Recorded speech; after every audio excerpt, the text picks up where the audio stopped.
طاقت کے اجزاء شامل کر دیے گئے ہوں جس کے سبب سے وہ صحت کے لیے بہت مفید ہو اور بہت بہتر ہو. تو لیبارٹری سائنس اور ٹیکنالوجی کی دنیا تو یہ کہے گی کہ یہ جسمانی صحت کے لیے بہت مفید ہے. لیکن اب اسی کو جب مذہب کی نگاہ سے دیکھا جائے گا تو ہو سکتا ہے کہ وہ طاقت اور قوت کے اعتبار سے بہت عمدہ روٹی ہو, آٹے کے اعتبار سے کوالٹی اس کی بہت شاندار رہی ہو, گیہوں کے اعتبار سے بہت معیاری گیہوں کے آٹے سے یہ روٹی بنی ہو, تو ہو سکتا ہے کہ یہ بہت مفید اور کارآمد ہو. لیکن اگر مذہب کے زاویے نظر سے دیکھیں گے تو مذہب دوسرے نگاہ سے دیکھتا ہے کہ ٹھیک ہے روٹی ہے تو اچھی معیاری ہے, لیکن حاصل کیسے کی گئی ہے, یعنی یہ گیہوں کیسے حاصل کیا گیا, آٹا کیسے حاصل کیا گیا, روٹی کیسے حاصل کی گئی, حرام کی تو نہیں ہے, رزق حرام کے ذریعے سے تو نہیں حاصل کی گئی ہے, چوری سے تو نہیں حاصل کی گئی ہے, غصبی طور پر تو نہیں حاصل کی گئی ہے. اب سائنس کی کسی لیبارٹری میں لے جائیں گے, اگر غصبی روٹی ہوگی تو وہ سائنس کی لیبارٹری یہ نہیں بتائے گی کہ یہ فائدہ مند ہے, یہ نقصان دہ ہے. وہ لیبارٹری تو یہی کہے گی کہ آٹا اچھا ہے, گیہوں معیاری ہے, روٹی بہتر ہے, صحت کے لیے مفید ہے. مگر مذہب کی لیبارٹری میں جب رکھیں گے تو مذہب آواز دے گا کہ چونکہ حرام سے حاصل کی گئی ہے, چونکہ چوری کے ذریعے سے حاصل کی گئی ہے, چونکہ غلط ذرائع سے حاصل کی گئی ہے, چونکہ یہ غصبی ہے, اس لیے یہ جسم کے لیے مفید ہو تو ہو لیکن روح کے لیے نقصان دہ ہے. جس طریقے سے جلی ہوئی روٹی, غیر معیاری آٹے کی روٹی جسم کے لیے نقصان دہ ہے, ویسے ہی حرام رزق کے ذریعے سے حاصل کی گئی روٹی نقصان دہ ہے روح کے لیے. غصبی طور پر حاصل کی گئی روٹی رزق کا اگر حرام ہونا ثابت ہو جائے یا غصبی ہونا ثابت ہو جائے تو اب یہ روٹی جو ہے وہ روح کے لیے نقصان دہ ہے. تو ہمیں جسم اور روح دونوں کا خیال رکھنا, اس لیے کہ مذہب نے اپنے ہر حکم میں ہمارے جسم کا بھی لحاظ رکھا ہے, ہماری روح کا بھی لحاظ رکھا ہے. آپ وضو دیکھ لیں, نماز دیکھ لیں, روزہ دیکھ لیں, جو تمام سے عبادتیں ہیں اس میں انداز یہ رکھا گیا ہے کہ اس میں کہیں نہ کہیں سے جسمانی صحت کے فائدے کا بھی لحاظ اور خیال رکھا گیا ہے. آج ہم وضو کرتے ہیں تو آج دیکھیے یہ کورونا وائرس جو پھیلا ہے تو اس میں ہاتھ دھوئیے اور چہرہ دھوئیے اور کلی کیجیے, یہ سب کہا جا رہا ہے. 1400 سال سے ہم ان باتوں پر وضو کی صورت میں عمل کرتے چلے آ رہے ہیں. بہرحال انسانی صحت کا خیال رکھا گیا. انسانی صحت کا شریعت اتنا خیال رکھا ہے کہ اگر پانی جسم کو نقصان پہنچا سکتا ہو, ضرر پہنچا رہا ہو, زیادہ نقصان پہنچانے کا اندیشہ ہو, تو شریعت اپنا مسلح سمیٹ لیتی ہے, کہتی ہے کہ ٹھیک ہے وضو پہ ہم اصرار نہیں کرتے, اب تم تیمم کر لو. کھڑے ہو کر نماز نہیں پڑھ سکتے, بیٹھ کے نماز پڑھو. بیٹھ کے نماز پڑھنے کی طاقت نہیں ہے, لیٹ کے نماز پڑھو. لیٹ کے بھی پڑھنے کی پوری طاقت نہیں ہے, اشاروں کے ذریعے پڑھو. تو شریعت اپنا مسلح سمیٹتی چلی جاتی ہے انسانی صحت کو نظر میں رکھتے ہوئے. تو مذہب وہ فلسفہ ہے کہ جو جسمانی صحت کا بھی خیال رکھتا ہے اور روحانی صحت کا بھی خیال رکھتا ہے. دنیا کا قانون روحانی ترقی اور بہتری کو نظر میں نہیں رکھتا. دنیا کا قانون جو ہے وہ صرف ظاہری ترقی اور ظاہری کامیابی پہ نگاہ رکھتا ہے.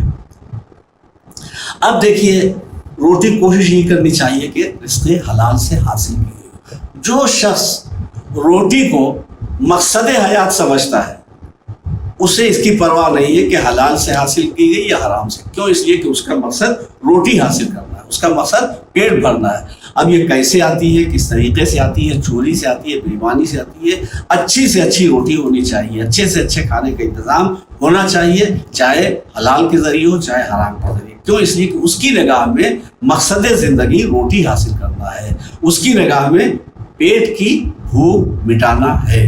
اور جب مقصد زندگی انسان پیٹ کی بھوک مٹانے کو سمجھ لیتا ہے تو پھر اس کے بعد یہ بھوک بڑھتی چلی جاتی ہے اور کہیں پہ بھوک ختم نہیں ہوتی, یہاں تک کہ یہ بھوکا انسان انسانوں کے حقوق کھا جاتا ہے. یہ بھوکا انسان مدرسے, مسجد اور وقف کی زمینوں کو کھا جاتا ہے.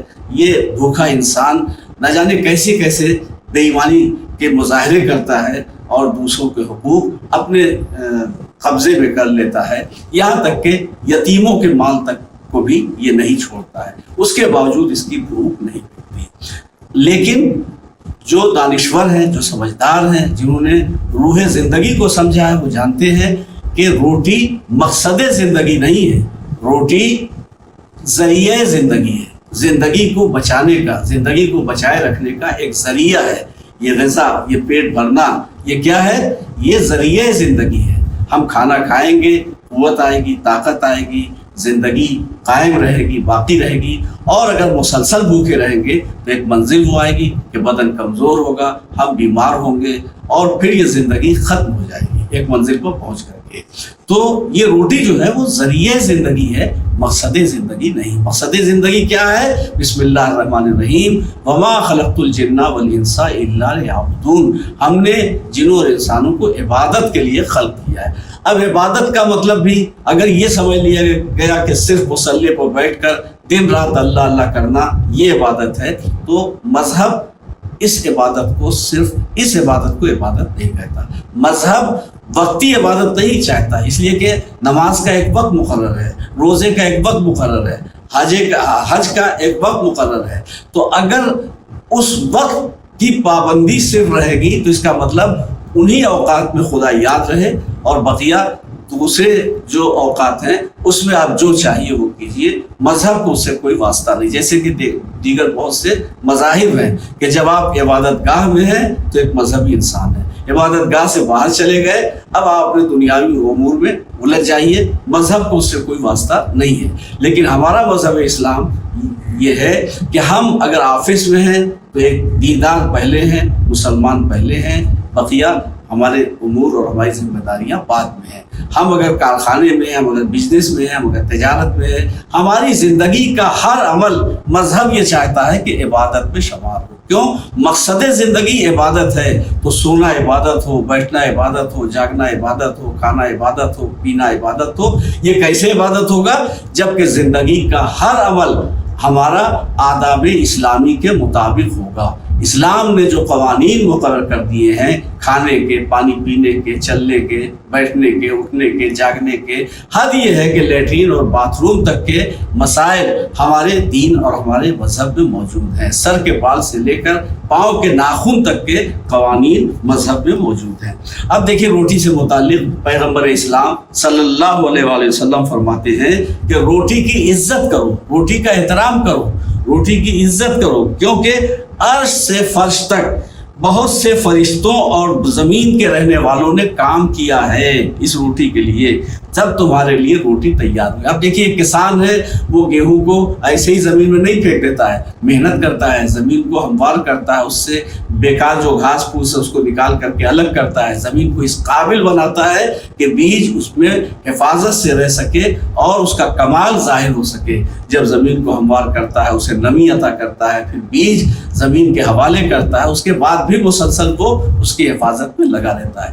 اور اب اس کے بعد آپ دیکھیں کہ زمین اپنی توانائی صرف کرتی ہے، سورج اپنی توانائی صرف کرتا ہے، زمین و آسمان کی جو مخلوقات ہے، ہوا اپنی توانائی صرف کرتی ہے۔ تو زمین کے رہنے والوں سے لے کر اور آسمان کی مخلوقات تک میں بہت سی ایسی مخلوقات ہیں کہ یہ ایک لقمہ جو ہمارے منہ میں جا رہا ہے، نہ جانے کتنوں نے مل کر اپنی اپنی طاقت خرچ کی ہے، تب جا کر کے یہ لقمہ روٹی بننے تک گیہوں سے پودا اور پودا سے پھر فصل کی صورت اختیار کرنے اور فصل کے بعد پھر گیہوں کی شکل اختیار کرنے اور اس گیہوں کو آٹا بننے اور آٹا بننے کے بعد روٹی کا مرحلہ طے کرنے تک کتنے ہاتھ، کتنی قوت، کتنی طاقت خرچ ہوئی ہے، تب ایک لقمہ ہمارے حلق سے نیچے پہنچ رہا ہے، میرے تک پہنچ رہا ہے۔ تو روٹی کی عزت کیجیے، روٹی کا احترام کیجیے۔ اس ایک لقمے کو آپ آسان نہ سمجھیے، کتنی طاقتیں، کتنی قوتیں صرف ہوئی ہیں، کتنی مخلوقات نے مل کر کے اپنی اپنی توانائیاں صرف کی ہیں، تب یہ ایک لقمہ ہمارے اور آپ کے منہ تک پہنچ رہا ہے۔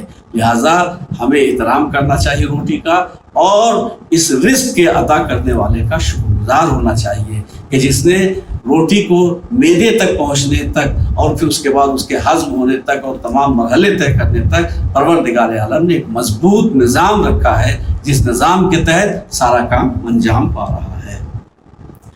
نبی صلی اللہ علیہ وسلم فرماتے ہیں کہ روٹی کا احترام کرو۔ پھر فرماتے ہیں کہ ایک دن حضرت دانیال ایک ملاح کے پاس پہنچے اور انہیں دریا کے دوسری طرف جانا تھا. ملا کے پاس کشتی تھی تو وہ اجرت لیتا تھا اور ایک کنارے سے دوسرے کنارے مسافروں کو پہنچا دیا کرتا تھا. تو حضرت دانیال علیہ السلام کو ندی کے دوسرے کنارے جانا تھا. تو دانیال نے ایک روٹی ملا کو دی, کہا بھائی یہ میرے پاس روٹی ہے, روٹی لے لو, مجھے دوسرے پار اتار دو. ملا نے غصے سے جناب دانیال کو دیکھا اور روٹی اٹھا کے پھینک دی. روٹی اس طریقے سے پھینکی کہ جو لوگ سب کھڑے ہوئے تھے ان کے پیروں کے نیچے آ گئی روٹی اور کچل گئی. جناب دانیال کی روح کانپ اٹھی کہ اللہ کے رزق کی یہ توہین ہوئی ہے, روٹی کی یہ بے احترامی ہوئی ہے, روٹی کی یہ بے ادبی ہوئی ہے. ایک ٹھنڈی سانس لی اور دونوں ہاتھ آسمان کی طرف بلند کر کے کہا پروردگار تو نے دیکھا کہ اس بندے نے روٹی کے ساتھ کیا سلوک کیا اور تو نے سنا کہ اس نے کیا کہا ہے, یعنی جو سلوک کیا روٹی کے ساتھ وہ تو نے دیکھا ہے, اور جو روٹی کو حقارت کے ساتھ دیکھا اور روٹی کے متعلق کہا ہے وہ تو نے سنا ہے. خداوند عالم نے دانیال کی یہ فریاد سنی اور آسمان کو حکم دیا کہ بارش نہ ہو, زمین کو حکم دیا کہ کوئی دانہ روئیدہ نہ ہو, کوئی سبزہ نہ اگے. زمین اور آسمان دونوں کو حکم الہی ہوا. نتیجہ یہ ہوا کہ آہستہ آہستہ وہ وقت آیا کہ رکھے ہوئے دانے ختم ہونے لگے اور فاقوں کی نوبت آ گئی, اور پھر بھوک اس منزل پر پہنچی کہ لوگ ایک دوسرے کو کھانے لگے, ایک دوسرے کو قتل کرنے لگے, کاٹ پیٹ کے کھانا شروع کر دیا. یہ منزل آ گئی.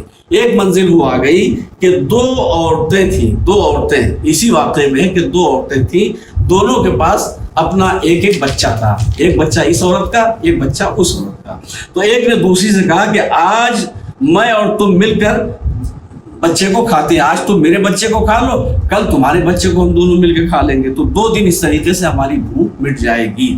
تو پہلے دن جس عورت نے کہا تو اس کے بچے کو ذبح کیا اور کھا لیا دونوں نے. دوسرے دن جب دوسری عورت کے بچے کی باری آئی تو وہ اپنے بچے کو کھانے پر راضی نہیں ہوئی, یہاں تک کہ جھگڑا ہوا. جناب دانیال کی خدمت میں یہ بات پہنچی. جناب دانیال نے جب تمام صورتحال پہنچی, ایک آہ سرد کھینچی اور کہا پروردگار معاملہ یہاں تک آ گیا ہے کہ لوگ اپنے اپنے بچوں کو کھا رہے ہیں. اب دعا کے لیے پھر ہاتھ اٹھایا جناب دانیال نے, اے رب کریم اپنے فضل سے انہیں پھر نواز دے, اپنے لطف و کرم سے پھر نواز دے, اور پروردگار عالم پھر جو تیرا فضل و کرم زمین پہ ہوتا تھا اور ان کے لیے جو تیرا لطف و کرم تھا وہ دوبارہ اس کا سلسلہ قائم رکھ. بس جناب دانیال نے دعا کی, ایک دفعہ گھٹا اٹھی, پانی جھوم کے برسا اور زمین کے حالات پہلے جیسے ہو گئے. تو گویا پروردگار عالم نے عذاب ہٹا دیا. تو دیکھیں روٹی کی ایک بے احترامی نے سب کو عذاب الہی میں مبتلا کر دیا. اس کی وجہ یہ تھی کہ اس کا مطلب اس وقت سماج میں, معاشرے میں عام طور سے روٹی کی قدر و قیمت محسوس نہیں کی جا رہی تھی. ورنہ جب اللہ نے روٹی پھینکی تھی تو جتنے مسافر تھے سب کو چیخنا چاہیے تھا, سب کو چلانا چاہیے تھا, سب کو اس ملاح کو نصیحت اور ہدایت کرنی چاہیے تھی کہ اللہ کا رزق ہے, اس کی توہین نہیں کرنی چاہیے. لیکن سب کی خاموشی اس بات کی علامت ہے, اس بات کی دلیل ہے کہ روٹی کی اہمیت لوگوں کی نگاہوں میں نہیں تھی, قدر و قیمت ختم ہو چکی تھی چونکہ مسلسل کھانے کو مل رہی تھی. حدیث میں ہے کہ روٹی کی عزت کرو. لوگوں نے دریافت کیا کہ روٹی کی عزت کیوں کر ہو سکتی ہے؟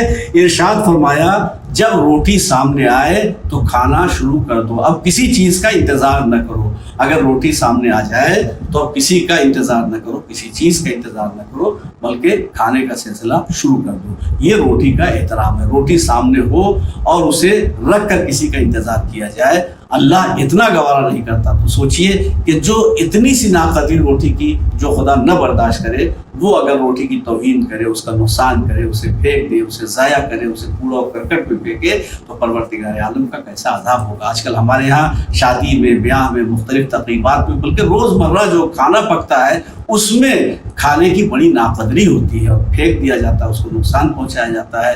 کسی غریب, کسی دکھیا کو دے دیں ہم اور اس کا ثواب بھی ہمیں حاصل ہوگا. لیکن کتنی ناقدری ہوتی ہے, کھانا شادی بیاہ میں کتنا ضائع ہوتا ہے, کتنا پھینکا جاتا ہے. مختلف تقریبات میں, مرنے جینے میں آپ دیکھ لو. اس کے علاوہ روزمرہ جو ہمارے گھروں میں کھانا پکتا ہے, کبھی کبھی وہاں بھی بے احترامی ہوتی ہے. حالانکہ کیا ہے کہ دسترخوان پہ اگر کوئی ریزہ, کوئی ذرہ گر پڑے تو اس ریزے کو چن کر کے ادب و احترام سے کھا لینا چاہیے. پروردگار عالم نے اس احترام کے سبب, اس احترام کی جزا میں ہر بیماری کا علاج, ہر دکھ درد کا علاج اس ذرے, اس ریزے میں رکھا ہے جو دسترخوان پہ گر پڑا تھا، حالانکہ وہ بھی اسی کا حصہ ہے جو آپ نے کھایا ہے، لیکن چونکہ وہ ریزہ آپ نے اٹھا کے احترام سے کھایا ہے تو وہ اللہ کے حکم کی تعمیل میں آپ نے احترام کیا ہے روٹی کا، تو پروردگار عالم اس کی جزا یہ دیتا ہے کہ تمام بیماریوں سے نجات دیتا ہے۔ اور اللہ قادر مطلق ہے، وہ چاہے تو جس چیز میں چاہے وہ شفا عطا کر سکتا ہے، سامان شفا وہ کسی بھی چیز کو بنا سکتا ہے۔ نبی کریم صلی اللہ علیہ وآلہ وسلم کا ارشاد گرامی ہے کہ روٹی ایسی برکت کی چیز ہے کہ اس کے ذریعے سے تم نماز پڑھتے ہو، روزہ رکھتے ہو، حج بیت اللہ ادا کرتے ہو۔ دوسری روایت میں فرمایا، اے اللہ روٹی میں ہمارے لیے برکت دے، پروردگار روٹی میں ہمارے لیے برکت دے اور ہم میں اور روٹی میں جدائی مت کر، یعنی ہمیں روٹی سے محروم نہ کرنا۔ دیکھیے روٹی غذا کا اہم جز ہے۔ اب یہاں پہ روٹی کا ذکر خاص طور سے ہوا ہے، لیکن اگر کسی شہر کی کسی علاقے کی غذا روٹی کے علاوہ صرف چاول ہو یا کوئی اور چیز ہو تو وہ بھی وہی درجہ رکھتی ہے کہ اس کا بھی احترام ہمیں ویسے ہی کرنا چاہیے۔ لیکن چونکہ روٹی عام طور سے غذا کا اہم ترین حصہ ہے، اور عرب وغیرہ میں آپ سنا کرتے ہیں کہ وہ جو کی روٹیاں اور جو کی روٹیاں مولا کائنات جو کی روٹی استعمال کرتے تھے وغیرہ وغیرہ، تو روٹی اہم جز ہے، اس لیے اس وقت ہم روٹی کے موضوع پر گفتگو کر رہے ہیں۔ تو نبی کریم صلی اللہ علیہ وسلم فرماتے ہیں کہ اے خدا ہمارے لیے روٹی میں برکت دے اور ہم میں اور روٹی میں جدائی مت کر، یعنی اس روٹی سے، اس غذا سے ہمیں محروم نہ کرنا، کیونکہ اگر روٹی نہ ہوگی تو نہ ہم سے نماز ادا ہو سکے گی، نہ روزہ اور نہ کوئی اور فرض۔ یہ نبی اصل میں ہم لوگوں کو متوجہ کر رہے ہیں کہ روٹی کی اہمیت کیا ہے، روٹی کے بغیر کیوں نماز نہیں ہو سکے گی، کیوں روزہ نہیں ہو سکے گا، کیوں فریضہ ادا نہیں ہو سکے گا۔ ہم نے شروع میں کہا روٹی ذریعہ حیات ہے، اگر ہم غذا نہیں کھائیں گے، اگر ہم کھانا نہیں کھائیں گے تو بہت دنوں تک ہم زندہ نہیں رہ سکتے۔ ایک وقت وہ آئے گا کہ آہستہ آہستہ طاقت گھٹ جائے گی اور اتنے کمزور ہو جائیں گے کہ نماز پڑھنا، روزہ رکھنا اور فرائض کا ادا کرنا اور حج کرنا ہمارے لیے ممکن نہیں ہوگا، اور آخر میں ایک حد وہ آئے گی کہ جب بھوک کے سبب سے ہم مر جائیں گے، ہمارا دم نکل جائے گا۔ تو جب زندگی ہی نہیں رہے گی تو ہم نماز کیا پڑھیں گے، روزہ کیا رکھیں گے، اور حج کیا کریں گے، اور فریضے کیا ادا کریں گے۔ لہٰذا اس اعتبار سے بھی روٹی کی اہمیت سمجھنا چاہیے کہ روٹی ہم کھائیں گے تو اس سے طاقت ہوگی، قوت ہوگی، زیادہ سے زیادہ ہم اللہ کی عبادت اور اطاعت کر سکتے ہیں، اور زندہ اور سلامت رہیں گے تو زیادہ سے زیادہ موقع ہمیں حاصل ہوگا کہ ہم پروردگار عالم کی عبادت کر سکیں۔ تو یہ روٹی ذریعہ زندگی ہے، جب ذریعہ زندگی ہے تو زندگی سلامت ہے تو ہم عبادت بہتر طریقے سے کر سکتے ہیں۔ انہی باتوں کی طرف پیغمبر اسلام نے اس دعا میں اصل میں ہمیں متوجہ کیا ہے۔ حضرت امام رضا علیہ السلام سے منقول ہے کہ جناب رسالت مآب نے فرمایا کہ روٹی چھوٹی چھوٹی پکاؤ کہ اس میں برکت ہے، روٹی چھوٹی چھوٹی پکاؤ کہ اس میں برکت ہے، اور اس میں ہر گروہ کے لیے برکت ہے۔ چھوٹی چھوٹی روٹی پکاؤ، اس میں ہر گروہ کے لیے برکت ہے۔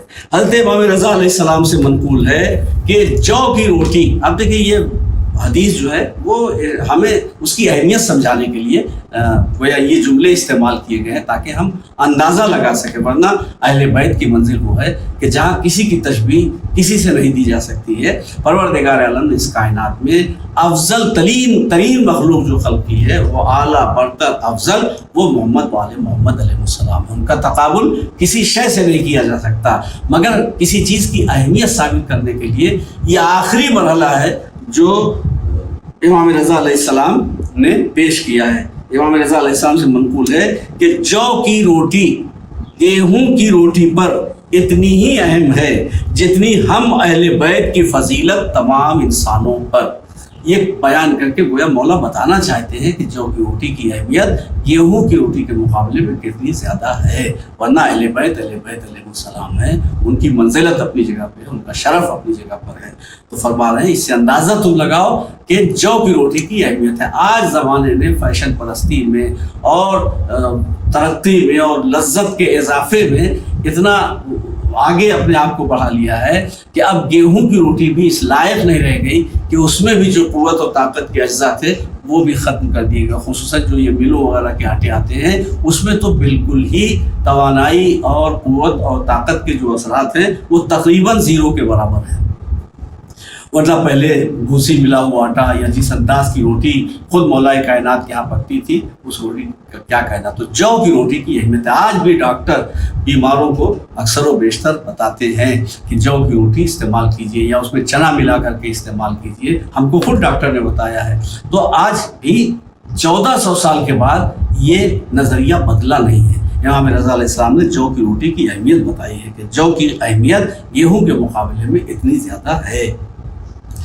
پھر اس کی دلیل دیتے ہیں, فرماتے ہیں کوئی پیغمبر بھی ایسا نہیں گزرا جس نے جو کی روٹی اور جو کھانے کے لیے دعا نہ کی ہو, اور جو شخص جو کی روٹی کھائے گا اس کے پیٹ میں کوئی درد نہیں ہوگا. معدے کی بیماریوں کو جو کی روٹی دور کر دیتی ہے. اللہ اس میں اثر پیدا کرتا ہے کہ وہ معدے کی بیماریوں کو دور کر دیتی ہے, تو پیٹ کا درد دور ہو جاتا ہے. اور جو کی روٹی یا جو کسی اور طرح سے کھایا جائے, جیسے بھی کھایا جائے, یعنی صرف روٹی ہی نہیں بلکہ جو کو اور مختلف صورتوں میں اگر استعمال کیا جائے اور کھایا جائے, تو اس طریقے سے کھانا پیغمبروں اور نیک لوگوں کے لیے غذا بھی ہے اور ان کی دعا بھی ہے. جو خود پیغمبروں نے کھایا ہے, تمام انبیاء نے جو کھایا ہے, اور اولیاء اللہ نے جو کھایا ہے, اور جو اللہ کے خاص بندے ہیں ان کی غذا بھی جو رہی ہے. اور ابھی ہمارے بچپن سے اور کچھ آگے تک کے مرحلے میں عام غذا روٹی کے طور پر جو ہی کی روٹی کھائی جاتی تھی. یہ تو ہمارے سامنے دیکھتے دیکھتے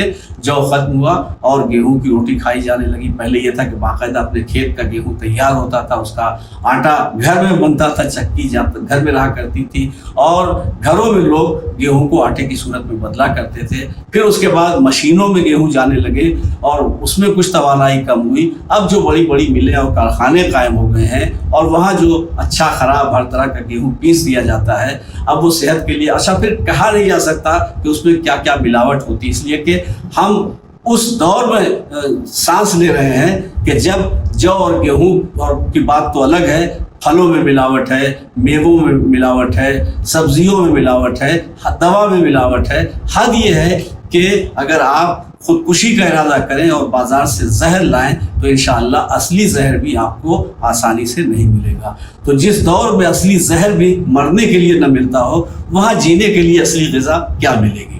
تو بہرحال تو جو کی روٹی پیغمبروں کی غذا رہی ہے. اللہ تعالیٰ نے پیغمبروں کی روزی جو کی روٹی میں رکھی ہے, مقرر فرمائی ہے. حضرت امام جعفر صادق علیہ السلام فرماتے ہیں کہ جو کی روٹی کی ایک صفت یہ بھی ہے کہ وہ ہر قسم کے درد کو بدن سے دور کر دیتی ہے. حدیث میں حضرت رسول خدا صلی اللہ علیہ وآلہ وسلم حدیث میں ہے کہ حضرت رسول خدا صلی اللہ علیہ وسلم جب تک دنیا میں رہے جو کی روٹی کھاتے رہے.